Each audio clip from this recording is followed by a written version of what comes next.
શિયાળામાં આવી કડકડતી ઠંડીમાં એક છોકરો સ્કૂલે જતો હતો. એને પપ્પા કહે કે ખીચા ચેક કરવા આવી ગયા, ઉભો રહે, ખીચા ચેક કરી લો પછી જાય.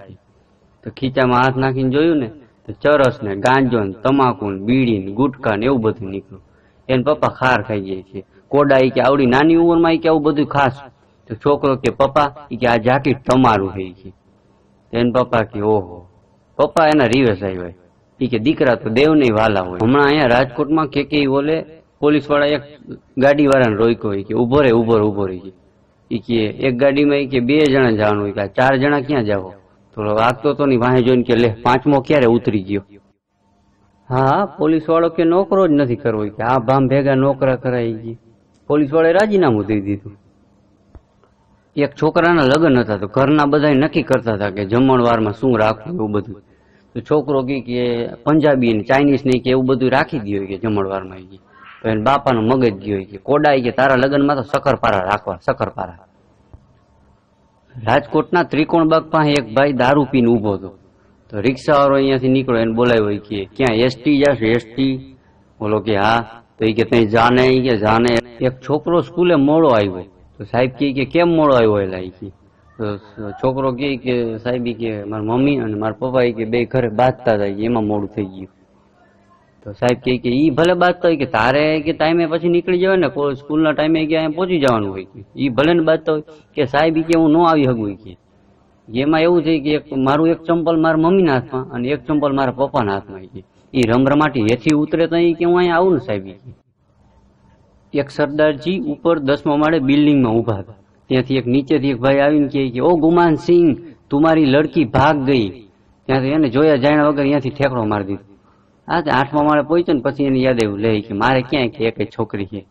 હા, 5મા માળે પહોંચ્યો પછી એને યાદ આવ્યું કે મારા તો ક્યાં લગ્ન થયા. હા, 3જા માળે જ્યાં પહોંચવા આવ્યો ને પછી એને યાદ આવ્યું લે કે મારું નામ ક્યાં મખનસિંહ છે કે હું તો ગુમાન સિંહ છું. હા, અમુક આવા જોયા જાણ્યા વગર ઠેકડા મારી દી. બોલો. મુંબઈમાં તાજ હોટલની સામે 2 જણા દારૂ પીને ઉભા હતા અને 2 વાતો કરતા હતા. તો પેલો દારૂડિયો શું કે ખબર? એ કે મોટા કે આ હોટલ ખરીદી લેવી હોય કે. તો બીજો દારૂડિયો કે હું વેચું તો નહીં કે. એટલે હવે આને કેટલો દારૂ ચડી ગયો છે વિચાર કરો.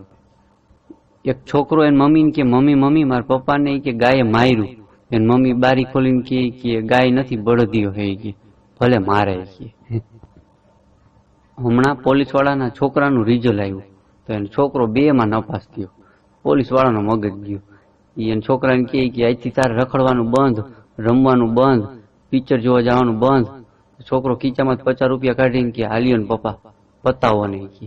એને પપ્પાએ લઈ લીધા 50 રૂપિયા. ત્યારે એને મમ્મી જોઈ ગયા. એ કે મૂળ તો પોલીસ વાળા ને કે ઘરના ને નથી મૂકતા. એક ભાઈ ડોક્ટર પાસે ગયા. તે ડોક્ટરે દવા આપી અને ડોક્ટરે કીધું કે ફ્રૂટ ઉપર રહેજો. તો ઓલો બેઠા બેઠા શું કે ખબર? એ કે જઈમાં પેલા ફ્રૂટ લેવાનું પછી લેવાનું. હવે આ કોડાને જમવાનું પાછું ભેગું ને ભેગું ફ્રૂટ લેવાનું કીધું તોય. રાજકોટમાં હમણાં 2 જણા વાતો કરતા હતા. એ કે તારા બાપા કે આ એક કામ સારું કર્યું. ઓલો કે કયું? કે આ ગુજરી ગયો. ઈ કે હરામ જોઈ કે કઈ કામ સારા કર્યા કે કોકની સંબંધ તોડાઈ નાખે, કોકની હગાઈઓ તોડાઈ નાખે, બસ ઈ જ કર્યું. કે 3જી શેરીમાં તારા બાપાને કોઈ કે ઓળખતું જ નહીં. કે ક્લાસમાં સાહેબે છોકરાઓને બધાને કીધું કે તાજમહેલ દોરો. કે તો બધા દોરતા હતા. છેલ્લી બેન્ચ એક છોકરો બેઠો હતો. ઈ એમને બેઠો હતો. સાહેબે આવ્યા એની પાસે. કે ભાઈ તું કાં નથી દોરતો? કે મને નથી આવડતું. તો સાહેબ કે બેન્ચ ઉપર ઉભો થા. તો સાહેબને કે સાહેબ કે ત્યાંથી દેખાય તાજમહેલ? કે એક જણો હમણાં હોટલમાં ગયો પીઝા ખાવા. વેઇટરને કે ચીઝ પીઝા આપી. તો વેઇટર કે 4 પીસ કરું કે 8 પીસ કરું? તો ઓલો કે 4 જ કરજે ને કે 8 તો મારાથી ન ખૂટે. હવે કોડા કીધું પીઝા તો એક જ છે ને, આ 4 પીસ કરે કે 8 પીસ કરે કીધું. એક છોકરી SMS કર્યો એના બોયફ્રેન્ડને. એ કે કોઈ પથ્થર સે ના મારે મેરે દીવાને કો. તો એ રોંગ નંબર ગયો. ટૂંકમાં નંબર કઈ ફેરફાર થઈ ગયો, રોંગ નંબર ગયો. તો સામેથી રિપ્લાય આવ્યો. એ કે બોમ્બ કા જમાના હે ઉડા દો સાલે કો. હમણાં એસટી બસની અંદર કંડક્ટરે કીધું હોય કે સીટ ઉપર બેગ પડ્યું હોય કે કાંધી ઉપર મૂકી દે. તો ઓલો બેઠા બેઠા છાપું વાંચતો હતો. કે ભાઈ તને કહું કે સીટ ઉપર બેગ પડ્યું હોય કે કાંધી ઉપર મૂકી દે કે તોય વાંચતો હતો. કંડક્ટરનો મગજ ગયો. બેગ ઉપર છૂટો ઘા કર્યો બારી હોંરો. તો ઓલો છાપું આમ કરીને કે કાંઈ મારું બેગ નથી. ત્યાંથી પાછળથી ત્રીજી સીટ ઉપર એક ગોધડીયો બેઠો હતો કે મારું બેગ કેમ નાખી દીધું. હા, હાસ્ય ગમે ત્યાંથી મળી જાય મિત્રો. હમણાં એક જણો મારી પાસે આવ્યો, મને કે કિશનભાઈ જો કે બરફનો ટુકડો લઈને આવ્યો, મને કે જો તો ક્યાંક લીકેજ છે કે. મેં કીધું તું રેવા દે કીધું. એક બાપાએ તો 2-2 કિલોના બૂટ પહેર્યા હતા, જેમ ડેટકા રાયત્રી ને એવા બૂટ 2-2 કિલોના વજન વાળા. એસટી બસમાં ચડ્યા, બીડી પીતા પીતા, બીડી અંદર પીતા હતા. એક ભાઈ કે દાદા કે આમાં લખેલું હોય કે ધૂમ્રપાનની મનાઈ છે તો બીડી ન પીઓ નહીં કે. તો દાદા તોય પીતા હતા, તોય હટું મારે છે, તોય પીતા હતા બીડી. કે દાદા કે આમાં લખેલું હોય કે બીડી ન પીઓ કે આ તો ચાલુ બસ કે ધૂમ્રપાનની મનાઈ છે કે.